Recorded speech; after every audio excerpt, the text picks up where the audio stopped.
toutes, bonjour à tous. Commençons à nous rapprocher de ces fameux tableaux de flux de trésorerie. Tout d'abord, regardons le tableau proposé par l'Ordre des experts comptables français. Alors, ce tableau, vous vous rappelez, est l'une des très nombreuses variantes. Chaque entreprise d'ailleurs va s'emparer d'un tableau et monter sa version. Ce tableau, je le répète, n'est pas obligatoire en France. L'obligation qui va être faite, c'est de proposer un tableau où on puisse avoir une analyse de financement qui est faite. Donc, tableau de financement, mais tableau de financement qui, de plus en plus, va être décliné en version tableau de flux de trésorerie. Vous verrez, c'est très souvent la base de calcul. Au plan international, vous avez une norme, l'IAS 7, qui impose aux entreprises d'établir un tableau de flux de trésorerie et bien sûr de le proposer dans ses états financiers. Et donc dans les grands groupes français qui sont en contact avec l'international ou qui sont filiales d'ailleurs de groupes internationaux ou qui souhaitent être cotés dans une bourse notamment américaine ou anglo-saxonne, on a une substitution, le tableau de flux de trésorerie va se substituer au tableau de financement traditionnel tel qu'on l'a vu dans le chapitre précédent. Le tableau de l'ordre des experts comptables en fait est inspiré plutôt assez fortement de celui qui est proposé dans l'IASC. Je vous renvoie à vos cours de comptabilité pour ce qui est l'IASC. Le principe est le suivant dans la logique de fonctionnement d'un tableau, c'est de dire notre entreprise va avoir des activités d'ordre courante, par exemple d'exploitation. Elle achète, elle vend des marchandises, elle consomme différents types de charges. En rapprochant ce qui va être les encaissements et les décaissements liés à ces activités, on a quelque chose qui va impacter la trésorerie. Ça rentre et ça sort. De la même chose du côté d'investissement, une entreprise a pu acheter un équipement, ça veut dire qu'elle a une sortie de trésorerie, c'est une sortie d'investissement. Et puis par ailleurs, elle a revendu un équipement d'occasion. Cet équipement d'occasion donne l'occasion d'encaisser le prix de vente d'occasion. Et donc c'est une entrée en trésorerie, c'est une entrée liée à un investissement. On parlera alors de trésorerie d'investissement, de flux entrant d'investissement.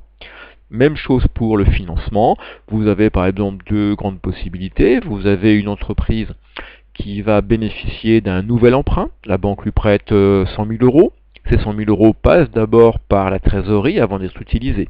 On a un flux de trésorerie entrant lié au financement. Et de la manière inverse, vous avez une entreprise qui par exemple peut prêter de l'argent à une autre entreprise. Quand je prête de l'argent à une entreprise, je fais sortir de ma trésorerie la somme correspondante. J'ai prêté 40 000 euros, j'ai donc 40 000 euros qui sortent de ma trésorerie. Vous voyez là, vous avez trois grandes sources d'entrée et de sortie de votre trésorerie. Ces trois sources, vous disent déjà quelle va être l'orientation de votre tableau. Vous allez avoir ainsi des flux de trésorerie analysés qui sont liés à l'activité, des flux de trésorerie liés aux opérations d'investissement qui également vont être analysés, et ce sera la même chose lorsqu'on est face aux opérations de financement. La somme de ces trois flux nous permettra de voir alors quelle est la variation de la trésorerie de notre entreprise. On avait déjà peut-être constaté avec un bilan fonctionnel, notre trésorerie nette a augmenté ou diminué d'un exercice sur l'autre. Là, on sera nettement plus précis parce qu'on ira chercher chacun des mouvements qui peuvent l'expliquer. L'ordre des experts comptables, en fait, propose deux possibilités pour monter le tableau de flux de trésorerie. On verra un peu plus tard que la capacité de financement fait partie de la réflexion. Donc on va avoir une première possibilité de monter notre flux de trésorerie à partir des résultats nets. Donc dire je pars du résultat net, a priori si c'est de la CAF, je vais de nouveau avoir des amortissements, des provisions, différentes petites choses qui vont nous impacter. la logique des choses, puis derrière, on prendra en compte nos variations de BFR, etc. Soit une autre possibilité, pour calculer une CAF, on peut partir très bien de l'EBE, c'est ce qui va être fait ici. On dira l'EBE, on va déjà le retravailler, simplement parce que quand vous êtes sur l'EBE, vous avez des notions qui sont liées déjà à de l'investissement, puisqu'il y a des amortissements, etc. Donc on va partir résolument du résultat d'exploitation, et puis ensuite des parties communes aux deux tableaux se présenteront. Pour pouvoir monter un flux de trésorerie, eh bien, on a besoin de documents, mais très classiquement, on ira chercher un compte de résultat. Ça nous permettra de savoir quels sont, par exemple, les produits que l'on peut espérer encaisser. On va utiliser, si bien sûr on nous l'a fourni, un tableau de financement. Parce que si vous vous rappelez, le tableau de financement, on a déjà des éléments intéressants qui sont mis en avant, qui ont déjà été calculés. Donc le tableau de financement est obligatoire pour une entreprise qui travaille sur le sol français, qui a une comptabilité française. Ce tableau de financement rendu obligatoire permet d'aller monter le tableau de flux de trésorerie, notamment lorsque l'entreprise est en contact avec l'international.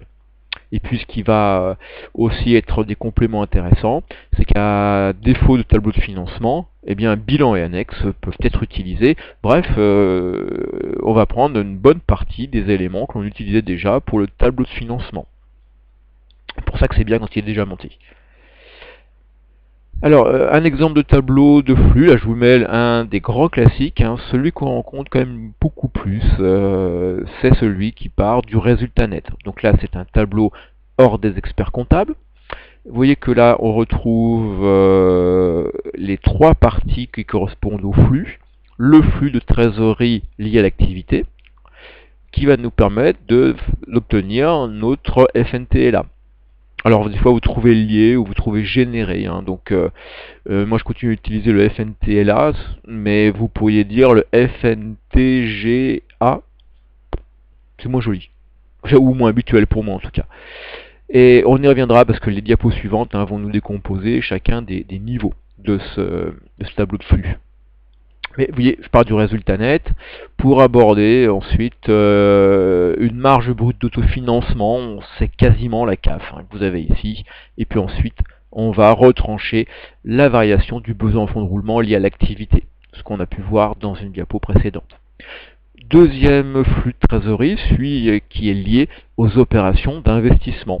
Voilà, on va sentir que c'est peut-être un peu moins compliqué, quoique en disant ce flux de trésorerie lié aux opérations d'investissement, je vais regarder qu'est-ce qui est flux entrant, je cède une immobilisation, donc a priori j'encaisse quelque chose, ou éventuellement je réduis mes immobilisations financières, je cède des parts de participation.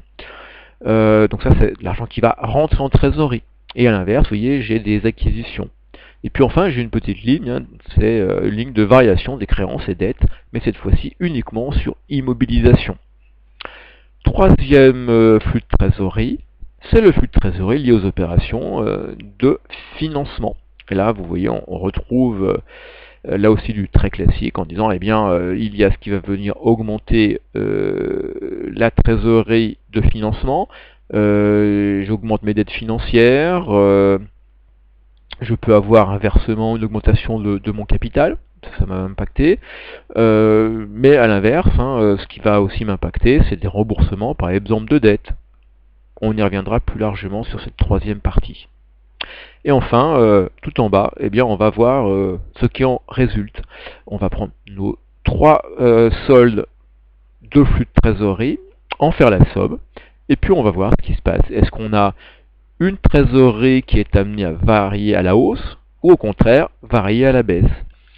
Et cette variation de trésorerie, en prenant la trésorerie à l'ouverture de l'exercice, en rajoutant cette variation de trésorerie, je vais obtenir la trésorerie de clôture de ce même exercice.